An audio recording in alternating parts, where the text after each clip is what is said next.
Hello, my name is Ivan Pozo-Illas, otherwise known as Atrayo. Today is January 8th, Sunday, 2017.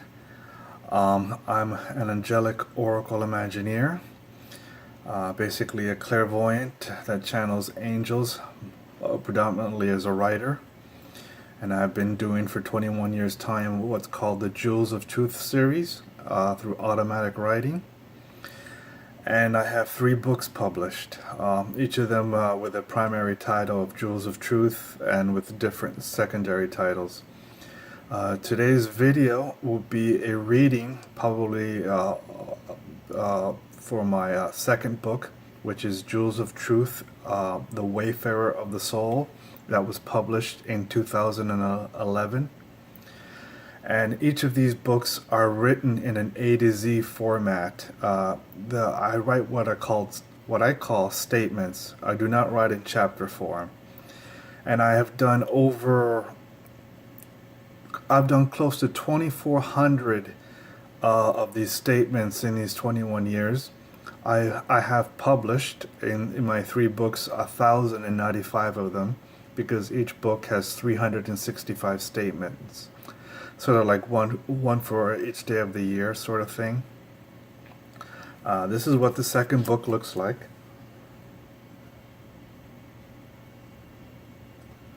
It's published or self-published by iUniverse. And basically what I do in these videos is I go randomly through the book, something I call stitchumacy, which is it's a psychic ability. Basically, you could open up any printed material, a magazine or whatever, and if you focus, you go randomly and always get something meaningful out of it. And for those who use the Bible and do that, it's called bibliomacy. Something's been around for a long time.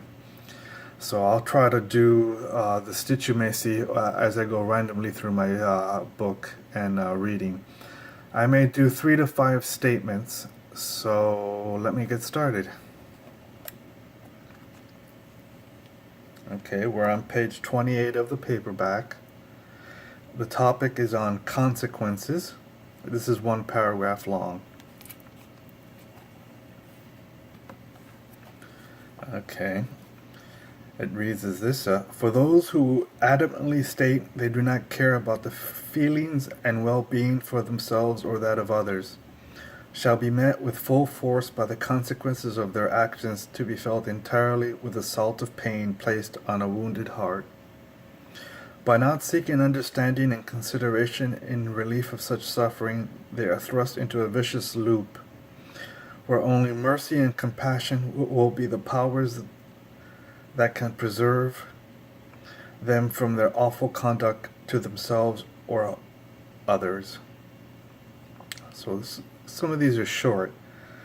My first volume of this series, some of these were one-liners, but my third book, they get to be 3 or 4 paragraphs long. And so I'm writing more with each volume. Although I hope to, in my 4th volume, to go back into the style of the first volume and do one-liners.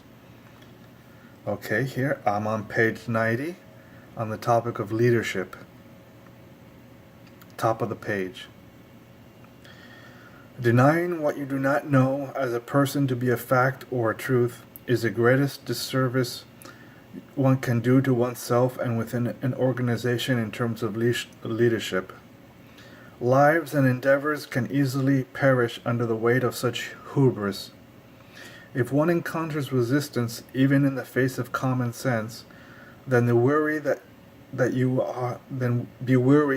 are dealing with someone that lacks depth as a person, or has his or her own ulterior motivations. Leaders do make mistakes, and those that admit such errors will be wiser doing another similar encounter. Those leaders that are bitter and resentful of others' success should be avoided at all costs.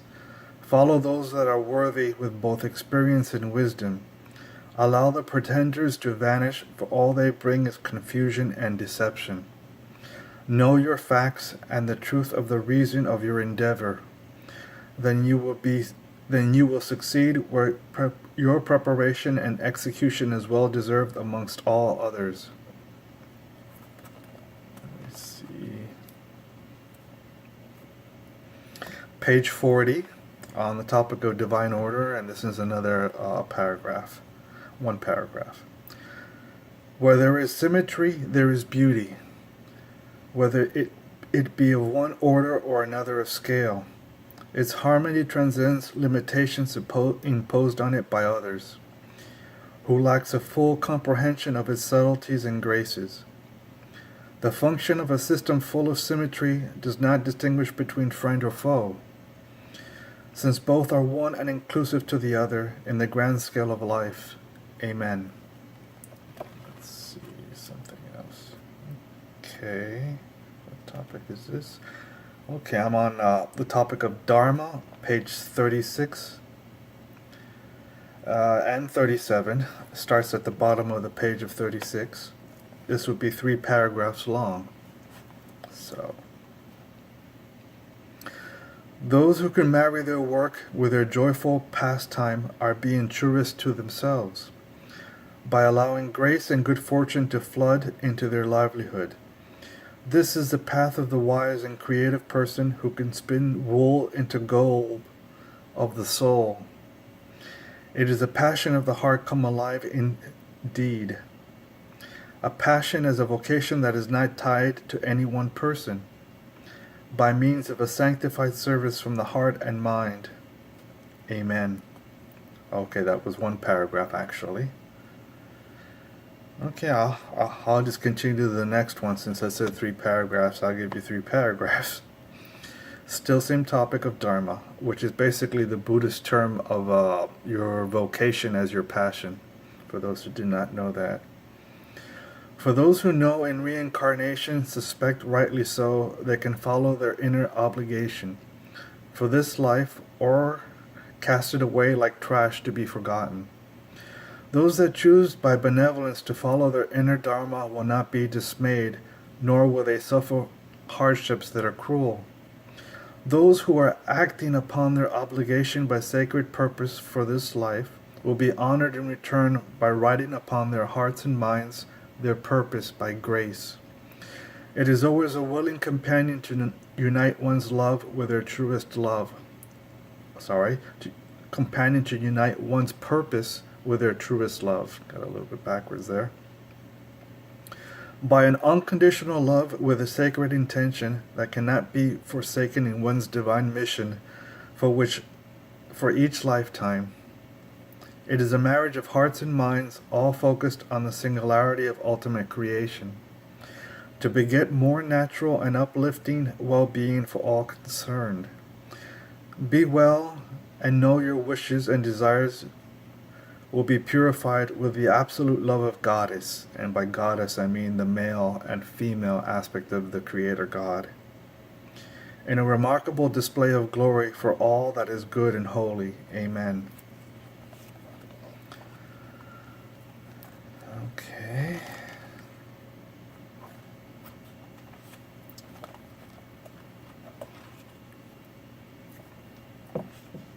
This would be, okay, I'm jumping around. I've just jumped back to page 27, almost where we started, on the topic of conflict, and this would be 2 paragraphs long.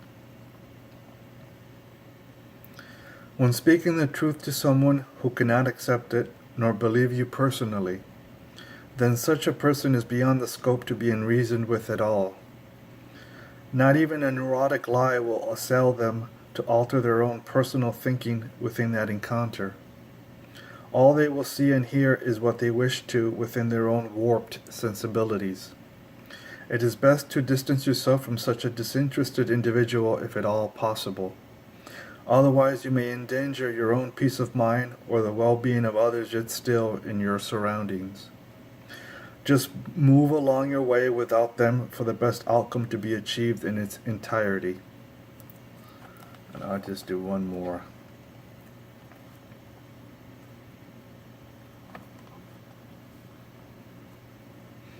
I'll pick playing. Page 131, and this is the paperback version, because I know on the Kindle and Nook the paging is different. This will be one paragraph. To play is to live in its most simple and yet profound manner, in shaping who we might become once more. Being able to play allows us to act out our unresolved tendencies from the place of the abstract. Playing affords us the luxury to act in a near safe environment and to grow by its outcome for better or worse. We can learn and be enlightened whilst we're in the center of playing. It is where fascination and wonder meet experience head-on in parallel percussion. To play is the act of consecrating the common and the profound in one instance, and yet keep going without looking back nor having a care of the world at all. It is the abode of the sublime and the stage of the dramatic in all of us. Amen. And since I'm a gamer, that means a lot to me. And I'll do the next topic over, which is quite different. Still on page 131. 2 paragraphs long. The topic is polarization. So, let me start.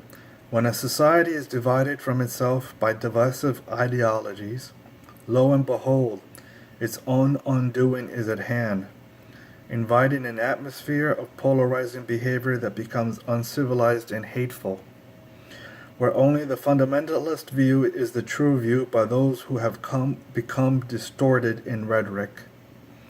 Such ideologies can be from the secular to the religious in nature and action, causing only those with exclusive license to spew their bigotry without pause or concern for the public good. All others who are not of this elitist thinking, be they foreign or domestic in citizenry, are to be mistrusted and alienated. Next page over, 132. Such a path of beliefs will only spiral downwards away from peace and democracy, leading to civil eruptions, be they protests or riots that are violent and antagonistic. Instead of seeking the middle way of compromise and a compact of a declared public trust in good faith, we will experience ruin in all its chaotic forms until we seek not to bleed and not to hate no more. Nurture instead a spirit of cooperation and compromise to be truly peacemakers and not victims of discord. And I'll stop it here because usually the more I read from now on, the more tongue-tied I get, and you've noticed I've gotten a bit tongue-tied with some of these words. So hopefully you've enjoyed the reading of Jewels of Truth, The Wayfarer of the Soul, and this is volume 2. And if you wish to learn more about me, my website is jewelsoftruth.us. That's jewelsoftruth.us. And I have all my social media links there, and links to my books for sale, either on Kindle, Nook, or paperback. And please like this video.